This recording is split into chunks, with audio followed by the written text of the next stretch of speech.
외교의 시대, 세계를 읽고 통일한국을 준비하라. 첫 번째로 주변 4대국과 한반도, 두 번째로 북한 문제의 딜레마, 세 번째로 외교의 시대, 마지막 통일을 향하여라는 주제로 나누어 보도록 하겠습니다. 먼저 한반도 배경 및 현황에 대해 말씀드리겠습니다. 한반도는 독특한 지정학적 위치 때문에 국제정치, 더 구체적으로 주변 4개국의 영향을 크게 받아왔습니다. 4개국은 세계에서 군사력과 경제력이 우수한 강대국들입니다.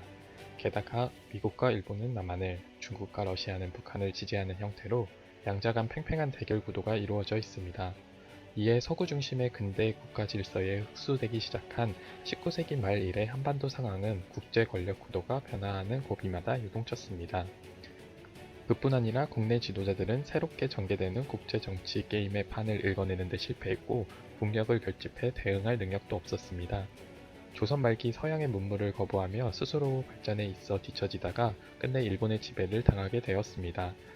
2차 세계대전 후 광복을 맞았음에도 인연 갈등으로 소련과 미국 간의 군사경계선이 38선으로 남북이 나뉘어졌으며 동족 상잔의 비극인 6.25 전쟁까지 겪게 되면서 지금과 같은 세계 유일한 분단국가로 남게 되었습니다.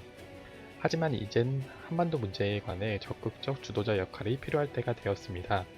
우리나라는 전보다 경제 외교적 위상이 높아지고 세계적으로는 경제적 상호 의존 심화, 국제기구 및 규범의 강화, 세계화 등으로 환경도 유리해지면서 적절한 외교를 통해 상황을 개선시킬 수 있는 환경을 갖추게 되었습니다.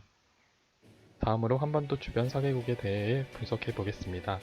세부 내용은 표를 참고하시면 되고 요점만 말씀드리자면 4개국 모두 한반도를 중요하게 인식하고 있으며 통일에 관한 시각은 겉으로는 다 통일에 대해 지지한다고 하나 그 안을 들여다보면 각자의 이해타산에 의해 다 다른 시각을 갖고 있습니다. 4개국과 북한의 관계는 전통적 우호 세력인 북중 북러 관계까지 예전 같지 않으면서 국제사회에서 점점 북한이 고립되어 간다는 것을 볼 수 있습니다. 개인적으로 처음 알게 된 사실은 4개국 중에 의외로 러시아가 가장 통일에 대한 긍정적인 인식을 갖고 있고 미국이 제일 부정적으로 인식한다는 점이었습니다. 그동안 국제사회는 북한 문제를 주로 북핵 문제, 즉 안보 문제로 파악하고 해당 관점에서 합의를 도출하기 위해 매진했습니다. 그 대표적인 성과였던 제네바 합의를 확인해 볼까요? 북한은 영변 핵시설을 동결하고 미국은 매년 50만 톤의 중유를 북한에 공급한다는 내용이었습니다.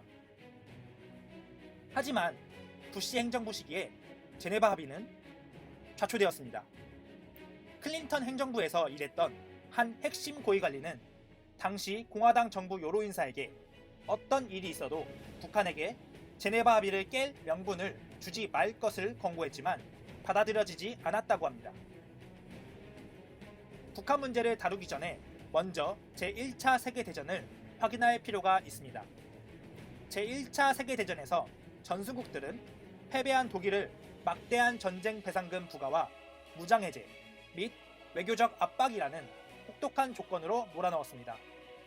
막다른 골목에 직면한 독일은 결국 히틀러 정권을 선택하고 이는 제2차 세계대전이라는 비극을 불러왔습니다.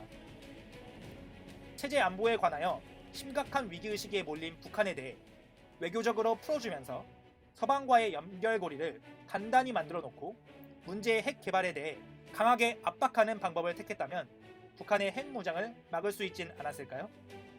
물론 북한 문제는 다차원적이고 복합적이라서 말처럼 쉽게 해결할 수는 없습니다. 그렇다면 외교의 시대 책에서는 과연 어떤 해결책을 제시하고 있을까요? 윤영관 저자는 두 가지 해결책을 제시합니다.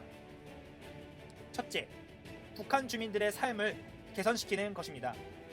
이제까지는 대북 정책을 둘러싸고 이념 논쟁이 앞서는 바람에 정작 가장 본질적인 목표인 북한 주민의 삶은 뒤로 밀려 본말이 전도되는 양상이 전개되어 왔습니다.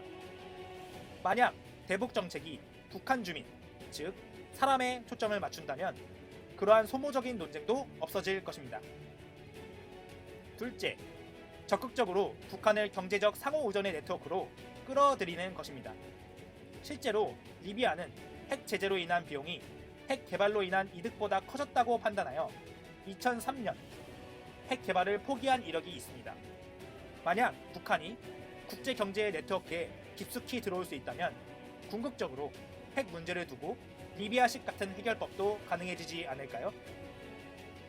한반도의 평화 번영과 통일을 위해서 외교를 평면적인 시각에서 바라보는 것이 아니라 입체적인 시각에서 새롭게 접근해야 합니다. 그래서 저자는 3축 외교 전략의 필요성을 제시하였습니다.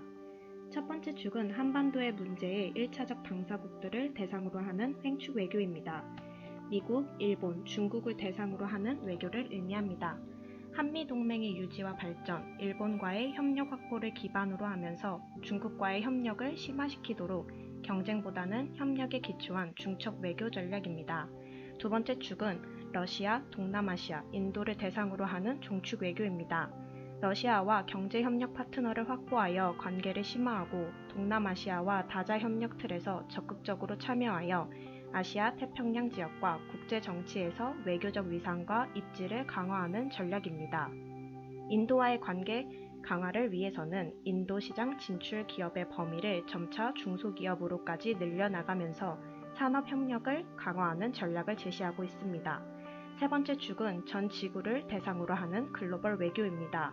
한국은 환경, 에너지, 인권, 개발, 금융, 통상 등 다양한 글로벌 이슈 영역에서 적극적으로 활약해왔습니다. 한국이 참여하는 경제협력 메커니즘 활성화, 개도국들과 과거 경험을 공유하며 협력하는 프로그램, 지구촌 평화와 안정이라는 가치 실현을 위한 적극적인 모습, 그리고 중진국 외교 강화 전력 등이 있습니다. 이러한 외교 전략을 실천하기 위해 각 부처 간의 상호 보완 관계가 심화되고 우리나라의 국익에 따라 주도적으로 품는 외교가 필요합니다.